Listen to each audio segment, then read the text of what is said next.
Hey guys, welcome back to All Mine Ranch Solo Homesteading channel. I'm your host, Ryan. It's funny to call me a host. It's not like a show, it's just me talking to a camera. So it's Saturday morning. No, feels like Saturday morning. It's Friday morning, the start of a 4-day weekend for me. I've got a bunch of PTO time on the books through my employer that I have to use or lose. So I took Monday off and I'm taking today, Friday off. So a nice short 3-day work week. Stressful and busy, but short. And Monday is Indigenous Peoples Day, so that makes it a 4-day weekend for me. So instead of getting to work, I am choosing to relax a little bit. So I'm sitting out here on my deck enjoying my Bitcoin coffee, watching the birds. I just put out some bird seed. It's about what, 8 a.m. No, 8:30, maybe even 9 now. I don't know. I'm being lazy. 8:24. Last night I saw something that was on my bucket list. Never seen it before in my life, but we caught way down here at the Arizona-Mexico border a little bit of Aurora Borealis, the Northern Lights. I came outside after dark. It was about a half a moon. It was quite bright and very clear skies. And despite the brightness of the moon, I was noticing a very faint haze, just a pinkish haze. And I thought, is that city lights? Is that? And then I noticed just the slightest little bit of ripple effect off to the side. So I thought, oh, is that Northern Lights? And I knew there had been a CME, a coronal mass ejection event, like a level 4 out of 5, and I knew Northern Lights were possible around the country, and I knew they had made it as far down as northern Arizona last time around. So I've just been hoping, like, man, I know I'm really far south. I mean, all the way literally as far south as you can go, at least in this portion of the country, right at the Mexico border. But I'd been hoping and sort of praying that, someday I would see Northern Lights. And I sat out here, I grabbed my deck chair, the one I'm sitting in now, faced the north, and I just sat for about an hour and watched it. And the pinkness kept moving and shifting, and sometimes it would get a little more vertical, like really slow, like so slowly that you start to wonder if your brain is playing tricks on you, or if your eyes are just adjusting to the light, or there's stars and the moon and other housing lights around. And I was trying to take some pics on my cell phone, so my brain kept wondering if it was just merely my eyeballs adjusting or superimposing some light that I had looked at over the horizon. But the pinkishness was unmistakable, and the way it kept sort of getting a little more dense and then kind of fading a little bit and then moving a little bit, it didn't take long. I'm like, that absolutely has to be some aurora. And then when I started snapping some pictures on my phone, even though it was still very faint, you could clearly make out that it is aurora. So pretty cool that I made it. It took me 53 years, but finally, without chasing it, the auroras came to me, so that's kind of nice. And it's supposed to be around for next couple of nights, or at least possible. So I'm going to do some more sky watching tonight, and if I can, I'll use this good camera that I'm filming this video on to snap some photos and see how they come out. All right. Anyway, I have no idea what I'm really going to do this weekend. I have a long list of things I want to do. I want to work out. For one, I don't know if you saw in the last video or earlier in this video, but I moved all my gym exercise equipment into my workshop because I sort of finished the south wall. And I've ordered now, as of yesterday, maybe day before, I ordered Nordic Track treadmill. That had been sort of on my wish list for a couple of months, and I decided to pull the trigger because it was like a Prime Day. There was a lot of deals on treadmills, so I bought a mid-range Nordic Track for, I think it was about $650. Took advantage of the equal monthly payments option, so they won't charge my credit card the full amount right off the bat. They'll spread that out. So if I make my normal credit card payments, that part will be considered like interest-free. I also bought a mat to go under it, some of those snap together jigsaw puzzle looking rubber blocks to go under it to create some cushioning effect. I bought a curling bar, what do they call them, with the wavy handles for doing curls. And I bought a pair of dumbbells and some weights because I'm kind of running out of plates for both my barbell, and I needed something other than just my 20-pound dumbbells. So I dropped like 800, 900 bucks on a credit card, but I've been in the mood to work out, and I just needed slightly more gear. So I'm going to do some workouts over the weekend, even though none of that equipment has arrived. I'm going to do a little bit of outside trail work, probably in the mornings tomorrow. I'm allowing myself to ease into the weekend. I didn't set an agenda. I don't have any critical to-dos. I'm just sitting out here on the deck watching the birds and the bees and the dragonflies and the quail. Been hearing coyotes a lot lately. The bunnies are out and active. The grasshoppers are out and active, the big old monster horse lubbers. And I saw a big old praying mantis this morning. So I keep taking pictures of insects and critters and whatnot. Never a dull moment out here if you add up the dull moments. Or I should say always a dull moment, but something interesting or different to look at. I've been focusing on my investments lately. As I've mentioned in my past videos, I haven't done much building this summer other than inside the workshop, and that's all using materials that I had already acquired last year, earlier this year. So it's just been too hot to get too much building done, which means I haven't been spending money on building supplies. I've been allowing $100 here, $200 there each payday for building supplies, but I haven't always used it. But that's going to change.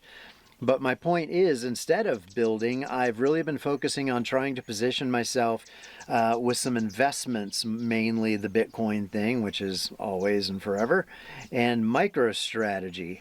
I don't give out stock tips, but if I did give out one, I would say MicroStrategy, MSTR. They're holding 1% of the Bitcoin supply and growing. They're using incredibly cheap debt to acquire that Bitcoin. There's no other company in the world, even Meta or Google, who have enough cash, Apple, none of the companies have enough cash to position themselves similarly to MicroStrategy. They could try, but then if by doing it, they'd have to pump, 6 to 10 billion into the Bitcoin market, driving up the price. So MicroStrategy, by doing it slowly over time and beginning 4 years ago, has built themselves a massive nest egg of Bitcoin and growing every quarter. And they're going to get added probably to the NASDAQ 100, the QQQ, and possibly next year to the S&P 500. And when that happens, huge inflows of passive index fund money, investments are forced to chase MicroStrategy. So I bought it earlier this year, built a nice little position. I've been adding to that position, and now I'm finally pretty comfortable with the number of shares that I'm holding. So I've just been kind of watching that, and the price of MicroStrategy stock's been outpacing Bitcoin nicely. So even though Bitcoin is pretty flat and has been for 6 months, it's poised to take off. If Bitcoin takes off, MicroStrategy is going to take off, then a multiplier effect will kick in, then the passive index fund money will flow, and it's just going to take off. It's kind of like, in my mind, it's kind of like buying Amazon stock 10 years ago. A bargain. 70% of my net worth is tied up in Bitcoin plays, either Bitcoin directly, derivatives of it, like MicroStrategy, which is not completely dependent on Bitcoin, but pretty much is. So now that I feel like my bags are packed and I have a decent position, it's time to psychologically say, you know what, let's let time work its mojo, perform its magic on that investment, which will hopefully contribute to a comfortable retirement, 5 to 10 years from now. But psychologically and budget-wise, it's time to gear up to start spending again, buying plywood and lumber and plumbing equipment, because I've got about 5 or 6 months to really make some significant progress on my main house before my building permit permanently expires. So I've got to get past an inspection, a sign-off point. It's not really an inspection. Lots of times they don't even go in the structure. They just ask you, do you have X, Y, and Z? And if you say yes, they'll say, okay, you're good to go. And then I can continue to build the property and get it livable without having a permit, because it's all relatively minor stuff. Minor in the county's eyes, not so much in my eyes. So I'm just coming out of my summer heat hibernation mode and getting active again, working out again. I'll be spending less screen time, less work time at my desk, a little bit, within reason, as much as I can, to sneak away and work on the property. But this morning, it's just coffee. I got Stanley, my dog, here, sitting on the deck, just watching the birds, relaxing. So I'll probably stop it right there. Just got done uploading the video, editing and uploading the video where I talked about some of my mental health challenges and feeling isolated and a little disconnected and a little social media addicted, all that kind of stuff. I filmed that about 2 weeks ago. So I wanted to do a quick follow-up video. Don't know where this will fit into the grand scheme of things of my video creation and posting, but so it's a 4-day weekend for me. It is Saturday morning. Yesterday, first day of the 4-day weekend, flew by, no idea where it went. I worked on cleaning out my workshop a little bit, exposing a wall. I had a big scaffold in there that was in the way, a lot of stuff in the way, a lot of wood, lumber. So I tried to create some shelving to move some lumber around, get things out of the way, put some tools away, get the scaffold out of the space, that kind of a thing, so that today I can do some insulation work. Because one of the things that's also in my way is big bundles of insulation. And even though I don't like insulation work, it's hot and dusty and aggravating and frustrating, and there's no easy way to cut it, at least not that I've found. I've tried chopping it with my chop saw, I've tried razor knifing it, I've tried sawing it with a Japanese saw, I've tried all kinds of things, and some of them work better than others, but there's not just a good, I need like one of those paper slicer things that's specifically made for fiberglass insulation, where you just put the thing down and just shoo, and you know what I mean, just one of those, a paper slicer, something similar to that. But anyway, so I've got some insulation work to do today. And I've also got a bench project. I bought a kit that essentially, if you provide the wood, it provides the hardware to create a bench. Because out there on my trails, as I'm walking it, oftentimes it's really quiet and peaceful and beautiful, and I just want to sit out there and just stare at it all, away from prying eyes of any neighbors or road traffic or anything like that. I mean, I can do that obviously here on my deck where I'm at right now. But it would be nice to do it about, you know, 1/8 of a mile out there in the middle of the brush, scrub. So I'm going to cut the wood and paint the wood today for the bench, and then maybe I'll assemble it tomorrow. But as a follow-up to that video, I just want to let you know that mental health-wise, I'm doing a little better. I haven't made any major changes in my life. The main thing, I guess, is I'm trying to just stress less about everything. Like when I was video editing just now, I found myself getting aggravated because viewing the contents of a SD card that goes in the camera was super slow, and a bunch of files were corrupt, and I was deleting files trying to just reformat and clean up a video card, and I was getting aggravated with it. And it's because my expectation is that kind of thing is snappy and quick, because that's what technology promises. But we all know the reality is technology always doesn't deliver on its promises. So I had to just back off and say, let it be. It is what it is. It takes as long as it takes. Yeah, things like that. So I'm learning to adapt and just lower my expectations. I just set high standards for myself, and when I then try to apply those standards to the rest of the world and all the devices and people and animals and critters in the world, I'm setting myself up for failure. We all are. So by just letting things be what they are, I'm trying to be better about letting Stanley, my dog, be how he is. Like his ways are frustrating. He's a really intense dog. He doesn't just often walk unless he's tired. He sprints and runs to everything, and he's still wild. He kind of loses his awareness of what we're doing, like going out for a walk, and he'll just start wandering off in some random direction following his nose because he's so tuned into his nose. He's a bloodhound essentially, even though he's an Australian cattle dog, a healer. Quick observation as I'm watching a crow fly by. I have a bird bath and crows never come to the bird bath, and I had to ask ChatGPT, why don't corvids and crows really use bird baths, and it's just the nature of their personality. So I've had water out here for years, never once seen a crow consider getting water from the bird bath. I have no idea where they get their water from, especially in the middle of the summer. I guess from whatever it is they eat, but they just don't seem to drink. There must be a stream or something they get it from, but they won't do it from my bird bath. Anyway, that was a diversion. So letting Stanley be Stanley, letting people be people, letting my coworkers be who they are without projecting my expectations of different behavior on them, that's a really big, that's a life lesson. That's a sign of maturity, and I struggle with it. And I think most people struggle with it. Almost everybody I talk to at various points in their day, they're experiencing some degree of stress and frustration because people are not doing what they should do. But if they could do, they would be doing it, right? It's like, by definition, people are weird and unpredictable and sometimes disrespectful, and they think different. Just expecting people to be different than they are is setting ourselves up for a lifetime of failure. And I looked over here because simultaneously a bird and a bunny just came into my field of view, headed the same direction and stopped at the same time. I wonder if they're friends. And the bunny can hear me. He's being very brave. He's only about 40 feet away. Oh, and he's coming closer. Dude, what are you doing?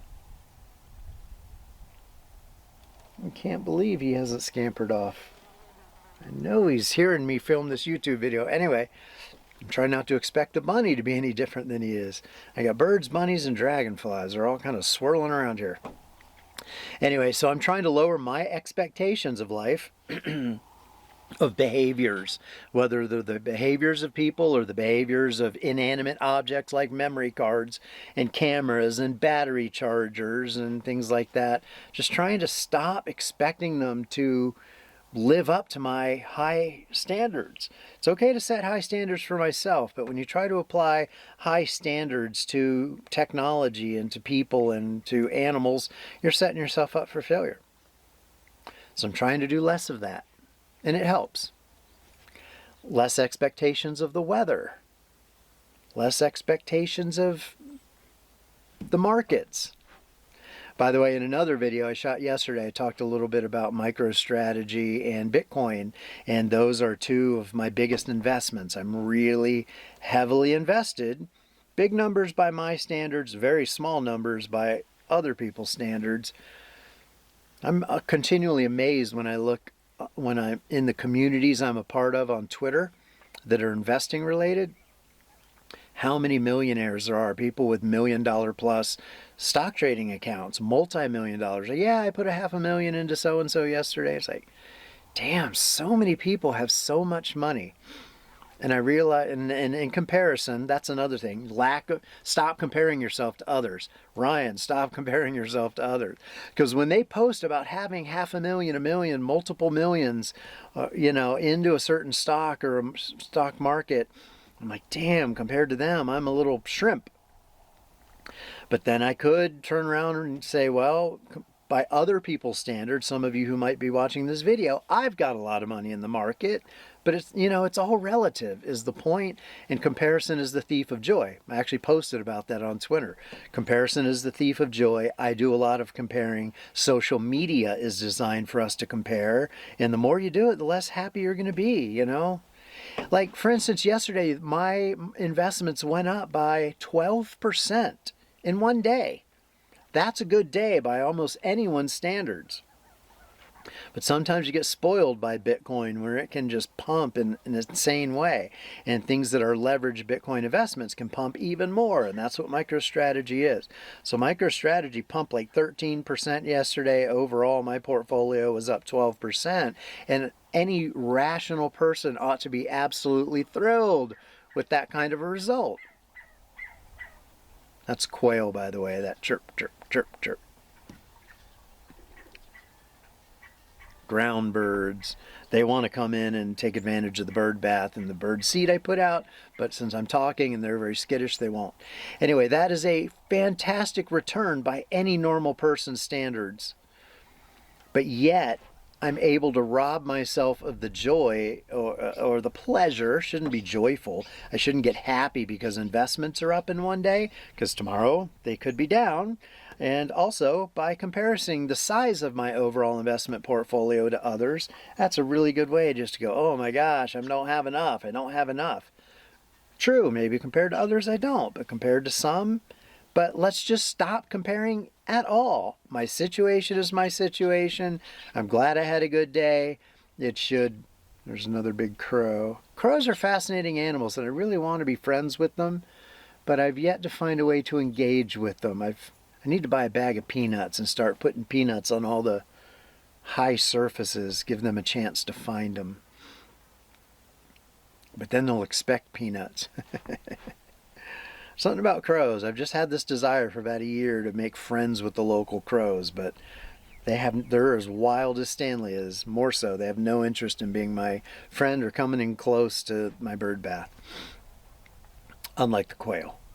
So anyway, stop comparing. That's another big thing I'm trying to be cognizant of, and to just stop doing it because it's stupid.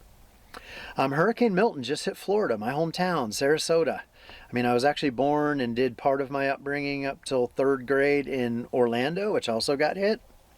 But I identify more with Sarasota because I moved there to Bradenton in the 4th grade, to Sarasota in the 5th grade, and then I did all my middle school and high school years there until my senior year when I did move back to Orlando. But at that point, I knew I was going in the Navy and I didn't care to make friends with anyone back there. So really, like, my core years were in Sarasota, and that's where Milton just hit. Siesta Key, Lido Key, and Longboat Key, where I did many vacations, just got ravaged 2-3 days ago by Milton. The footage is still coming in, power is still out, flooding is still there, sand is piled up 4, 5, 6 feet high around some people's houses. 1/3 of the trees are gone or uprooted and have crossed the roads or down the power lines. It's a real mess. And flooding is taking over lots of parts of Pinellas and Hillsborough County now as rivers rise. It's a weird situation. That global warming, climate change, has definitely impacted the hurricanes. The birds, despite it only being 10 feet away and me yapping, the birds are coming into the bird feeder. Finches and tits and twitters and I don't know what all the birds are, but they're coming in. Yeah, so Milton just happened, and that's 2 weeks after Hurricane Helene.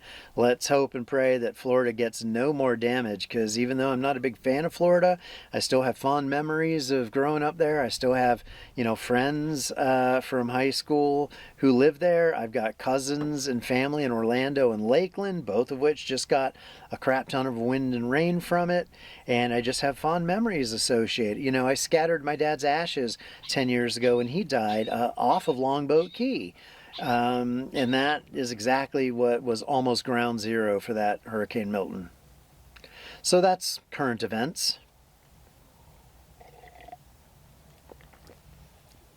I guess what I want to say and follow up to the last video that I posted about mental health and social media addiction and isolation and all that is that I am doing better, but I do notice it's really easy to fall back into old patterns. Like when I'm going to be doing some insulation work, my expectation that I not be hot and frustrated and dusty and itchy is a silly one. I know I'm going to get aggravated, but I know the aggravation is based on the expectation that things go smoothly and easily. But it's insulation work. It never goes smoothly and easily. And even if one aspect of it does, gravity is doing its thing, is going to make it try to fall out of the walls unless I somehow, get it in there nice and tight or use clips to hold it in. And that's just on the vertical walls. Oh, can't imagine the frustrations that's going to come when I start putting insulation in the rafters overhead. That's not my thing. If there was a cheap labor force around to take advantage of, I probably would take advantage of it and just hire a day laborer to help put in insulation. But believe it or not, it's not readily available here in my area. And the people who are available for day laboring are often people who have mental health issues and addiction issues. And I don't really want those types on my property. So I know in the work that I'm going to do today, like the installation and cutting of the wood and starting to assemble a bench, that's on my to-do list for my 4-day weekend. I know that stuff has the potential to be aggravating. And if I'm not very careful, I will fall back into patterns and expectations and hurry up, get it done, and expecting it to go smoothly. Pardon me. And that's just not realistic. So I have to catch myself, say, slow your roll, lower your expectations, everything's fine. Enjoy being in the moment, as annoying, as frustrating as it sometimes is. I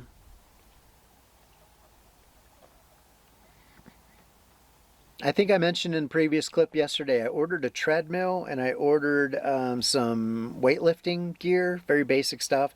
I already have a barbell and enough weights on the bigger stuff, but I ordered some just collared dumbbells with a whole bunch of 5-pound plates, so I have more flexibility in the lifts that I do and the weights that I do it with. I ordered an easy curl bar, which just arrived yesterday. I haven't taken that out of the box yet.